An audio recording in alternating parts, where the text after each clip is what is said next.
ನಮಸ್ಕಾರ ವೀಕ್ಷಕರೇ, ಸರಳ ವಾಸ್ತು ಕಾರ್ಯಕ್ರಮಕ್ಕೆ ನಿಮ್ಮೆಲ್ಲರಿಗೂ ಕೂಡ ಆತ್ಮೀಯವಾದಂತಹ ಸ್ವಾಗತ. ಪ್ರತಿ ಭಾನುವಾರ ಬೆಳಿಗ್ಗೆ 8 ರಿಂದ 9 ಗಂಟೆವರೆಗೆ ಪ್ರಸಾರವಾಗುವಂತಹ ಈ ಸರಳ ವಾಸ್ತು ಕಾರ್ಯಕ್ರಮದ ಮೂಲಕ ವಾಸ್ತುವಿನ ಬಗ್ಗೆ ನಿಮ್ಮಲ್ಲಿರುವಂತಹ ಸಾಕಷ್ಟು ಸಮಸ್ಯೆಗಳಾಗಿರ್ಬೋದು, ಗೊಂದಲಗಳೇ ಆಗಿರ್ಬೋದು, ಅದಕ್ಕೆ ಸೂಕ್ತವಾದ ಪರಿಹಾರವನ್ನು ನೀವು ಕಂಡುಕೋಬಹುದು ನೇರವಾಗಿ ನಮಗೆ ಕರೆ ಮಾಡೋದರ ಮೂಲಕ. ಮತ್ತೊಮ್ಮೆ ಕಾರ್ಯಕ್ರಮಕ್ಕೆ ಸ್ವಾಗತ. ನಾನು ಶ್ವೇತಾ.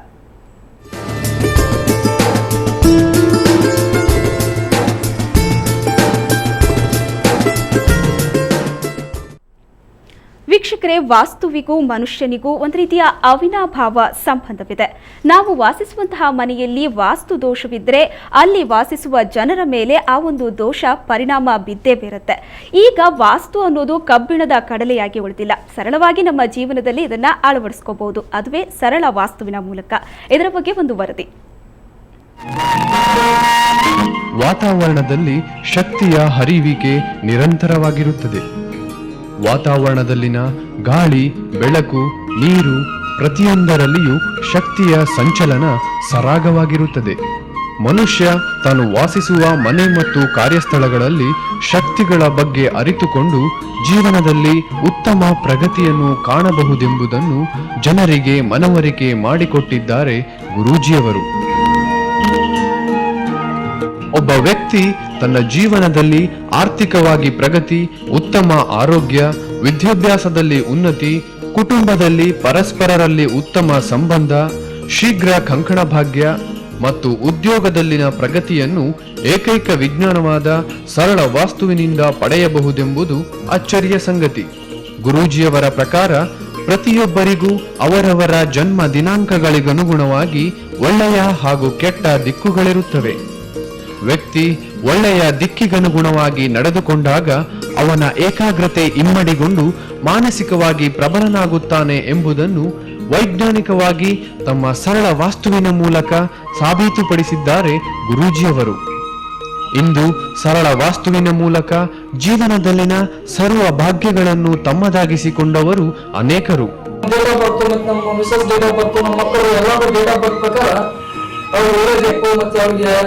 ಎಜುಕೇಶನ್ ಬೇಕು ಎಲ್ಲ ಇದರಿಂದ ಹೇಳೋರು ಆ ಪ್ರಕಾರ ನಾವು ಫಾಲೋ ಮಾಡ್ತೀವಿ. ಡಾಕ್ಟರ್ ಚಂದ್ರಶೇಖರ್ ಗುರೂಜಿ ಅವರು ನಮ್ಗೆ ದೇವ್ರ ಫ್ರೆಂಡ್ಸ್. ಯಾಕಂದ್ರೆ ನಮಗೆ ಅಪತ್ಕಾಲ ಬಂದು ಇಷ್ಟೆಲ್ಲ ವ್ಯವಸ್ಥೆ ಮಾಡಿಸಿ ಎಲ್ಲಿಂದ ಒಂದು ಫೋನ್ ಕಾಲ್ ಮೇಲೆ ಬಂದು ನಮಗೆ ಮನೆ ಮುಂದೆ ಬಂದು ಅವರು ಎಲ್ಲ ಇದು ಮಾಡಿ ಡೈರೆಕ್ಷನ್ ಹಿಂಗಾಗಿ ಅವ್ರನ್ನ ಬಹಳ ಇದಾಗಿತ್ತು. ನಮ್ಮ ಕಾರ್ಯ ಗುರೂಜಿಯವರು ಜನಸೇವೆಗಾಗಿ ನಡೆಸುತ್ತಿರುವ ಸರಳ ವಾಸ್ತುವಿನ ಅಭಿಯಾನವನ್ನು ಹೀಗೆಯೇ ಮುಂದುವರಿಸಲಿ ಎಂದು ನಾವೆಲ್ಲರೂ ಮನಪೂರ್ವಕವಾಗಿ ಆಶಿಸೋಣ. ವೀಕ್ಷಕರೇ, ವಾಸ್ತುವಿನ ಬಗ್ಗೆ ಇರುವಂತಹ ಸಾಕಷ್ಟು ಗೊಂದಲಗಳಿಗೆ ಸೂಕ್ತವಾದ ಪರಿಹಾರವನ್ನ ನೀಡೋದಕ್ಕೆ ಸ್ವತಃ ಡಾಕ್ಟರ್ ಚಂದ್ರಶೇಖರ್ ಗುರೂಜಿ ಅವರು ನಮ್ಮ ಜೊತೆ ಇದ್ದಾರೆ. ಗುರೂಜಿ, ಕಾರ್ಯಕ್ರಮಕ್ಕೆ ಸ್ವಾಗತ. ನಮಸ್ಕಾರ. ಗುರುಜಿ, ನೀವು ಕಳೆದ ಸಂಚಿಕೆಯಲ್ಲಿ ತಿಳಿಸಿದ್ರಿ ನೀರಿಗೂ ವಾಸ್ತುವಿಗೂ ನಿಕಟವಾದಂತಹ ಸಂಬಂಧವಿದೆ ಅಂತ. ಕಳೆದ ಸಂಚಿಕೆಯಲ್ಲಿ ನೀರಿನ ಮೂಲವಾದಂತಹ ಬಾವಿ ಆಗಿರ್ಬೋದು, ಕೊಳವೆ ಬಾವಿ ಆಗಿರ್ಬೋದು, ಇದ್ರ ಬಗ್ಗೆ ಸಾಕಷ್ಟು ವಿಷಯಗಳನ್ನು ನಮಗೆ ತಿಳಿಸ್ಕೊಟ್ರಿ. ಇನ್ನು ನಗರ ಪ್ರದೇಶಗಳಲ್ಲಿ ನೀರಿನ ಶೇಖರಣೆಗಾಗಿ ಓವರ್ ಹೆಡ್ ವಾಟರ್ ಟ್ಯಾಂಕ್ಗಳನ್ನು ಬಳಸ್ತಾರೆ. ಇದ್ರ ಬಗ್ಗೆ ಕೂಡ ಸಾಕಷ್ಟು ಗೊಂದಲಗಳಿದೆ. ಇದ್ರ ಬಗ್ಗೆ ನಿಮ್ಮ ಅಭಿಪ್ರಾಯ ಏನು ಗುರುಜಿ? ಅದು ಏನಾಗಿದೆ ಅಂದರೆ, ಇದು ಒಂದು ವಿಷಯದಲ್ಲಿ ಅಲ್ಲ, ವಾಸ್ತು ಅಂದ್ರೇ ಟೋಟಲಿ ಗೊಂದಲಮಯ ವಾತಾವರಣ ನಿರ್ಮಿಸಿದ್ದಾರೆ ಅಂದರೆ ತಪ್ಪಾಗಲಿಕ್ಕಿಲ್ಲ. ಅದು ನೋಡಿರಿ, ಇವತ್ತು 40-50 ವರ್ಷದಿಂದ ನಮ್ಮ ಹಿರಿಯರು ಕಟ್ತಾಯಿದ್ರು ಮನೆಯನ್ನು. ಅವರೆಲ್ಲ ಟ್ಯಾಂಕನ್ನು ಕಟ್ಟಲಿಲ್ಲ ಅಂತಿಲ್ಲ, ಟ್ಯಾಂಕನ್ನು ಕಟ್ಕೊಂಡಿದ್ರು. ಅವರು ನೀರು ಶೇಖರಣೆ ಮಾಡಲಿಕ್ಕೆ ಅವರು ಮಾಡ್ತಾಯಿದ್ರು. ಅಂದರೆ ಅವರಲ್ಲಿ ಈ ತಪ್ಪು ಯಾವ ಕಲ್ಪನೆಗಳು ಇರಲಿಲ್ಲ. ಈ 30-40 ವರ್ಷಗಳಲ್ಲಿ ಬಂದಂಥ ಈ ವಾಸ್ತುವಿನ ಬಗ್ಗೆ ಇರಲಾರ್ದ ತಪ್ಪು ಕಲ್ಪನೆಯನ್ನು ಕೊಟ್ಕೋತ ಹೋದರು. ಇದಕ್ಕೆ ಕಾರಣ ಇಷ್ಟೇ, ಕೆಲವೊಂದು ಜನ ಅದ್ರ ಬಗ್ಗೆ ಏನೇನೋ ಬರ್ಕೋತ ಹೋದರೂ ಅದೇ ನಮ್ಮ ಪಾಲಿಗೆ ವೇದ ವಾಕ್ಯದ ಅಂತಂದ್ರೆ ಅದು ತಪ್ಪಾಗಲಿಕ್ಕಿಲ್ಲ. ಅವ್ರು ಏನು ಹೇಳಿದ್ದೇನೆ, ಯಪ್ಪ ಇದು ನಾವು ಮಾಡಬೇಕು, ಪಾಲನೆ ಮಾಡಬೇಕು, ಪಾಲನೆ ಮಾಡಲಿಲ್ಲ ಅಂದರೆ ನಮಗೇನೋ ಒಂದು ಆಘಾತ ಸಂಭವಿಸ್ಲಿಕ್ಕೆ ಕಾರಣವಾಗ್ಬೋದು ಅಂತ ತಿಳ್ಕೊಂಡು ತಲೆಯಲ್ಲಿ ಬರ್ತಾ ಹೋಯ್ತು. ಇಷ್ಟೇ ಅಲ್ಲ, ಸ್ವಲ್ಪ ಮತ್ತೊಂದಿಷ್ಟು ಅವರು ಇನ್ನೊಂದು ಸಣ್ಣ ಹೆಜ್ಜೆ ಅಲ್ಲ, ದೊಡ್ಡ ಹೆಜ್ಜೆಯನ್ನು ಮುಂದಿಟ್ಟರು. ಅವರು ಏನಿಟ್ಟರು, ಇವತ್ತು ವಾಸ್ತು ಸರಿ ಇರಲಿಲ್ಲ ಅಂದರೆ, ಅಥವಾ ಈ ಟ್ಯಾಂಕ್ ಅದು ಕರೆಕ್ಟ್ ಜಾಗದಲ್ಲಿ ಬರಲಿಲ್ಲ, ಅಥವಾ ಕೊಳೆ ಬಾವಿ ಕರೆಕ್ಟ್ ಆಗಲಿಲ್ಲ ಅಂತಂದರೆ ಮನೆತನ ಸರ್ವನಾಶ ಆಗುತ್ತೆ, ಸಾವು ನಿಶ್ಚಿತ ಆಗುತ್ತೆ ಅನ್ನೋ ಒಂದು ಭಯಪಡಿಸುವಂಥ ತಂತ್ರವನ್ನು ಅದರಲ್ಲಿ ಹೂಡಿಬಿಟ್ರು. ಆ ತಂತ್ರ ಹೂಡಿದ್ದೇ ಇವತ್ತು ಈ ವಾಸ್ತುವಿಗೆ ಈ ಒಂದು 40 ವರ್ಷದಲ್ಲಿ ಪ್ರತಿಯೊಬ್ಬ ಜನರಲ್ಲಿ ಗೊಂದಲಮಯ ವಾತಾವರಣ ಹುಟ್ಟಲಿಕ್ಕೆ ಕಾರಣವಾಗಿದ್ದು.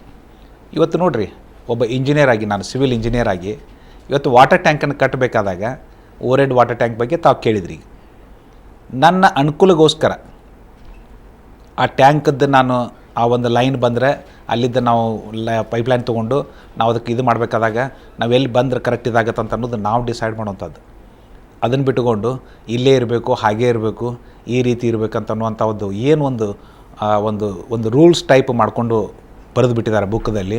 ಆ ಜನರಿಗೆ ತಪ್ಪು ಕಲ್ಪನೆಗೆ ಹೋಗಿಬಿಟ್ಟಿದೆ ಅದು.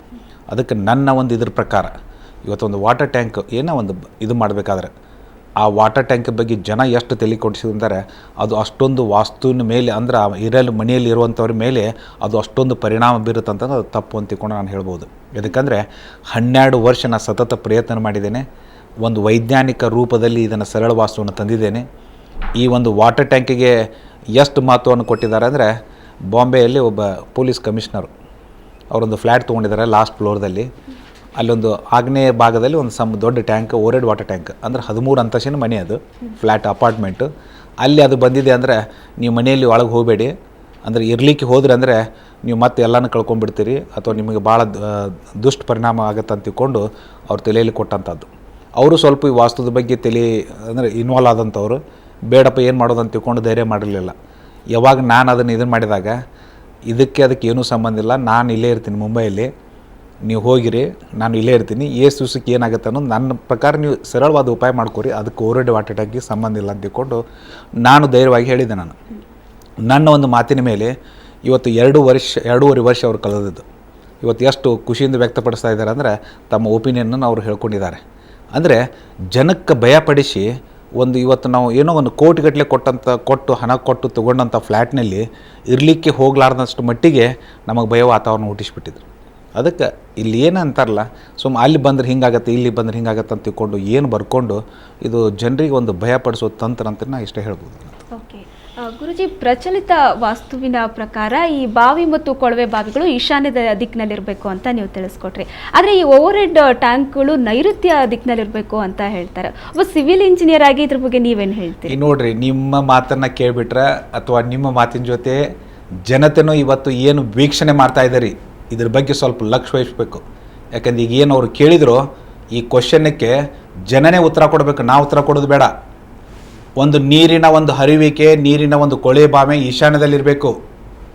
ಅದೇ ಓರೆಡ್ ವಾಟರ್ ಟ್ಯಾಂಕ್ ಕಟ್ಟಿದರೆ ನೈಋತ್ಯದಲ್ಲಿರಬೇಕು. ಈಗ ಅವ್ರು ಕೇಳೋದು ತಪ್ಪಿಲ್ಲ, ಇದನ್ನು ಬುಕ್ಕದಲ್ಲಿ ಬರೆದು ಬಿಟ್ಟಿದ್ದಾರೆ. ಬುಕ್ಕದಲ್ಲಿ ಬರೀದಲ್ಲ. ಇವತ್ತು ಬೆಂಗಳೂರಲ್ಲಿ ನಾವು ಸರ್ವೆ ಮಾಡಿಬಿಟ್ರೆ ನೈಋತ್ಯದಲ್ಲಿ ಏನು ಅಪಾರ್ಟ್ಮೆಂಟ್ಸ್ ಇರಲಿ, ಬಂಗ್ಲೋ ಇರಲಿ, ನೈಋತ್ಯದಲ್ಲಿ ಒಂದು ಎತ್ತರ ಮಾಡ್ಬೇಕಂತ ತಿಳ್ಕೊಂಡು ದೊಡ್ಡ ಟ್ಯಾಂಕನ್ನು, ಓರೆಡ್ ವಾಟರ್ ಟ್ಯಾಂಕನ್ನು ಕಟ್ಟಿದವರು ಸಾಕಷ್ಟಿದ್ದಾರೆ. ಅದೇ ಬೋರ್ ಹೊಡಿಸ್ಬೇಕಾದ್ರೆ ಮತ್ತೆ ಈಶಾನ್ಯಕ್ಕೆ ಬರ್ತಾರೆ. ಅಂದರೆ ಅದು ನೀರೇ, ಇಲ್ಲಿನೂ ನೀರೇ. ಮತ್ತು ಇಲ್ಲಿ ಓರೆಡ್ ವಾಟರ್ ಟ್ಯಾಂಕು ನೈಋತ್ಯದಲ್ಲಿ ಇರಬೇಕು. ಅದೇ ನಾನು ಲಾಸ್ಟ್ ಸಲ ನಾನು ಹಾವೇರಿಯಲ್ಲಿ ಒಂದು ಎಕ್ಸಾಂಪಲ್ ಹೇಳಿದೆ. ನೈಋತ್ಯದಲ್ಲಿ ಕೊಳವೆ ಬಾವಿಯನ್ನು ಹೊಡೆದಿದ್ದರಿಗೆ ಅಲ್ಲಿ ಒಬ್ಬ ವಾಸ್ತು ಪಂಡಿತ್ ಬಂದು ನೀವು ಮನೆ ತನ ಪೂರಾ ಸರ್ವನಾಶ ಆಗುತ್ತೆ, ಅದನ್ನು ಮೊದಲು ಬಂದ್ ಮಾಡಿ ಅಂತ ತಿಳ್ಕೊಂಡದ್ದು. ಅವರು ಕಲ್ಲನ್ನು ತುಂಬಿ ಆ ಬೋರನ್ನು ಬಂದ್ ಮಾಡಿದಂಥ ವ್ಯಕ್ತಿಗಳು ಬಂದ್ ಮಾಡಿ ಈಶಾನ್ಯಕ್ಕೆ ನೀರು ಬೋರು ಹೊಡಲಿಕ್ಕೆ ಹೋದರೆ ನೀರು ಬರಲಾದರೆ ಇವತ್ತು ಮುನ್ಸಿಪಾಲ್ಟಿಯಿಂದ ವಾಟರ್ ಟ್ಯಾಂಕಿಂದ ನೀರು ತರಿಸಿ ತಗೋಬೇಕಾಗಿದೆ ಇವತ್ತು. ಅಂದರೆ ಜನ ಈ ವಿಚಾರ ಮಾಡುವಂಥ ಕಾಲ ಬಂದಿದೆ ಅಂದರೆ ತಪ್ಪಾಗಲಿಕ್ಕಿಲ್ಲ ಇವತ್ತು. ಯಾವ ರೀತಿ ಅದು ಅಂದರೆ ಆ ಬರೆಯುವಂಥ ಮನುಷ್ಯ ಇದನ್ನು ವಿಚಾರ ಮಾಡಬೇಕಾಗಿತ್ತು. ಈಶಾನ್ಯದಲ್ಲಿ ಕೊಳೆ ಬಾವಿ, ಅದೇ ನೀರು ಓರೆಡ್ ವಾಟರ್ ಟ್ಯಾಂಕ್ ಆದರೆ ನೈಋತ್ಯದಲ್ಲಿ, ಅದೇ ಕೊಳೆ ಬಾವಿ ನೈಋತ್ಯದಲ್ಲಿ ಬಂದರೆ ಸರ್ವನಾಶ.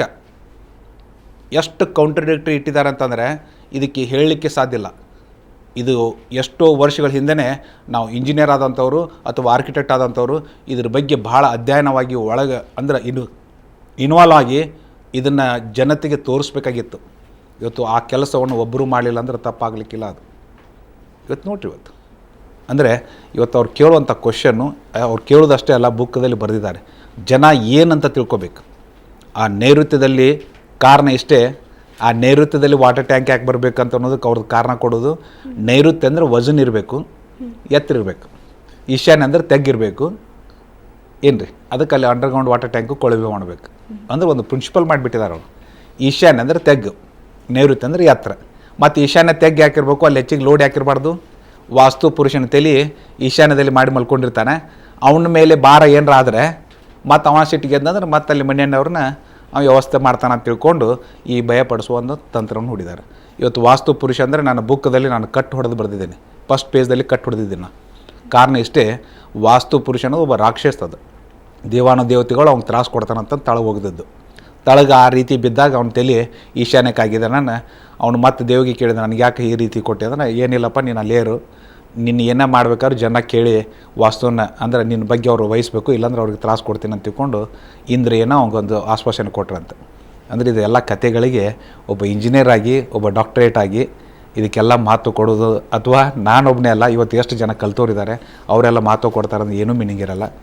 ಅದಕ್ಕೆ ನೈಋತ್ಯ ಅನ್ನೋದು ಅವ್ರದ್ದೊಂದು ಥೇರಿ ಏನಿದೆ ಅಂದರೆ, ಎತ್ತರ ಇರಬೇಕು, ಎತ್ತರ ಇರೋ ಸಂಬಂಧ ಅಲ್ಲೊಂದು ಓವರೋಡ್ ವಾಟರ್ ಟ್ಯಾಂಕ್ ಕಟ್ಟಬೇಕು ಅನ್ನುವಂಥ ಉದ್ದೇಶಕ್ಕೆ, ಮತ್ತು ಲೋಡ್ ಇರಬೇಕು, ಅಲ್ಲಿ ಜಾಸ್ತಿ ಸಾಮಾನುಗಳು ಇರಬೇಕು, ಅಥವಾ ಲೋಡ್ ಇತ್ತಂತಂದರೆ ಒಳ್ಳೆಯ ಪರಿಣಾಮ ಬೀರುತ್ತೆ ತಿಳ್ಕೊಂಡು ಒಬ್ಬ ಇವರಾಗಿ ಆ ಲೋಡ್ ಅಂದರೆ ಎಷ್ಟು ಕೆ ಜಿ, ಲೋಡ್ ಇಲ್ಲಾರ್ದಂದು ಎಷ್ಟು ಕೆ ಜಿ, ಒಂದೊಂದು ಅಲ್ಮಾರು ಅಲ್ಲಿ ಈಶಾನ್ಯದಲ್ಲಿದ್ದರೆ ಅದನ್ನು ತೆಗೆದು ನೈಋತ್ಯಕ್ಕೆ ಇಟ್ಟೋರಿದ್ದಾರೆ.